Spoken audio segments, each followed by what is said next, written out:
और चलिए दिन की सबसे अहम खबर से शुरुआत करते हैं। बुलेटिन के विस्तार से आपको बताते हैं खबरें आपके पास भी। अगर 500 और 1000 के नोट हैं तो आज बैंक और डाकघर में इसे आप बदल सकते हैं। एक दिन में आप 4000 तक के नोट बदल सकते हैं। आपको घबराने की कोई जरूरत नहीं है। इस हफ्ते सारे बैंक शनिवार और रविवार को भी काम करेंगे। आज बैंक में जाते वक्त आपको क्या तैयारियां करनी है, क्या करना है और क्या नहीं करना है, आपके लिए जानना बहुत जरूरी है। हमारी ये खास रिपोर्ट देखते हैं।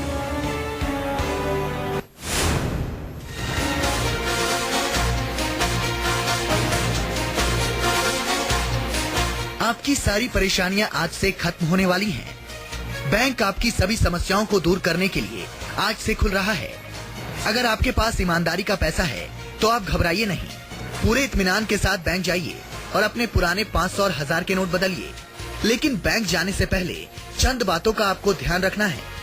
नोट जमा कराने और बदलने के लिए बैंक जाने से पहले पूरी तैयारी कर लें। सरकार की तरफ से 500 और 1000 के नोट जमा कराने और बदलने के लिए एक खास फॉर्म तैयार किया गया है। इसे आप आसानी से भर सकते हैं। न्यूज 24 आपको इस परफॉर्मा की हर बात बता रहा है। आपको सबसे ऊपर बैंक का नाम लिखना है, फिर ब्रांच का नाम लिखना है। इसके नीचे आप अपना नाम लिखें। इसके नीचे 500 और 1000 के जितने नोटों को आपको बदलना है उसकी संख्या लिखें।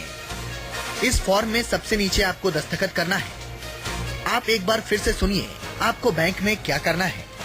मेरे हाथ में एक ये फॉर्म है जिसमें मैं आपको बताऊंगा कि यहाँ सबसे ऊपर आप जिस बैंक में आपका अकाउंट है या जिस बैंक में आप जाएंगे अपने 500 1000 के नोट को बदलने के लिए, तो सबसे पहले आप बैंक का नाम, उसके बाद जो ब्रांच है उस ब्रांच का नाम, फिर नीचे आप अपना नाम लिखेंगे। उसके बाद जो आईडी प्रूफ साथ में आपको लेके जाना होगा जिसमें Aadhaar card, driving licence, voter I card, passport, NREGA card, जो कि खास तौर से उन मजदूरों के लिए होता है जिनके पास किसी तरह की कोई पहचान नहीं होती है, उनके लिए काम करता है। और साथ में आपका जो पैन कार्ड है ये अपने साथ आपको लेके जाना होगा, कोई एक आइडेंटिटी कार्ड, जो जिसके बाद उस आइडेंटिटी कार्ड का आपको यहाँ पे अपना नंबर यहाँ पे देना पड़ेगा जो यहाँ पर लिखा हुआ पहचान पत्र। उसके बाद नीचे जो 500 रुपए का जो यहाँ पे अमाउंट है और नीचे 1000 का, यहाँ पे नोटों की संख्या लिखनी पड़ेगी। अगर 500 के 10 नोट है तो यहाँ पर कितने हुए, जैसे 5000 हो गया तो आप यहाँ 5000 लिखेंगे। और अगर 1000 के नोट आप 10 लेके जा रहे हैं तो 10,000 रुपए हो गए। यहाँ पर आप अपने सिग्नेचर करने के बाद जो डेट यानी कि 10 नवंबर का दिन होगा आप वो लिखकर उसके बाद बैंक में बिल्कुल आसानी से दे सकते हैं। उसके बाद आपके 500 और 1000 के नोट को बैंक बिल्कुल बदल कर आपको दे देगा। याद रहे, आप एक दिन में सिर्फ 4000 रुपए के 500 और 1000 के नोट ही बदल सकते हैं। रही बात अपने खाते में रकम जमा कराने की, तो आप पुराने नियमों के हिसाब से कितनी भी रकम अपने अकाउंट में जमा करा सकते हैं। 500 और 1000 के नोट जमा कराने की कोई सीमा नहीं है। अगर आपके पास बैंक या डाकघर जाने की फुर्सत नहीं है और किसी परिजन या रिश्तेदार को नोट बदलवाने भेज रहे हैं तो इसके लिए आपको उसे अधिकृत करना होगा। बैंक के अपने खाते पर आपका जो दस्तखत रिकॉर्ड में है, आप उसी दस्तखत के साथ अधिकृत करने का एक लेटर पैसे जमा कराने वाले के साथ भेजें, जिसे दिखाकर बैंक में कोई भी व्यक्ति दूसरे खाते में रकम जमा करा सकता है।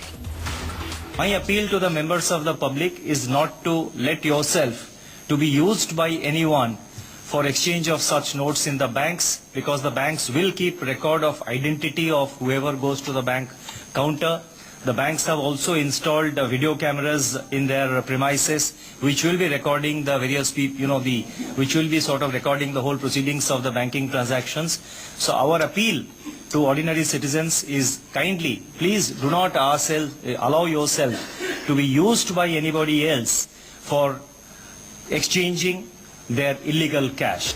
अगर ब्लैक मनी रखने वाले ये सोच रहे हैं कि दूसरे के जरिए या दूसरे के अकाउंट में या अपने ही अकाउंट में 2.5 लाख से ज्यादा कालाधन जमा कर लेंगे, तो ये गलतफहमी जहन से निकाल दीजिए। सरकार की पैनी नजर इस पर है। जो लोग 2.5 लाख से ज्यादा पैसे अकाउंट में जमा करेंगे उसकी जांच होगी। गलत पाए जाने पर उन पैसों पर पहले तो टैक्स लगेगा, उसके बाद 200% पेनल्टी लगेगी। आपकी सुविधा के लिए बैंकों ने काफी तैयारियां कर ली हैं। राजीव रंजन, दिल्ली, न्यूज 24।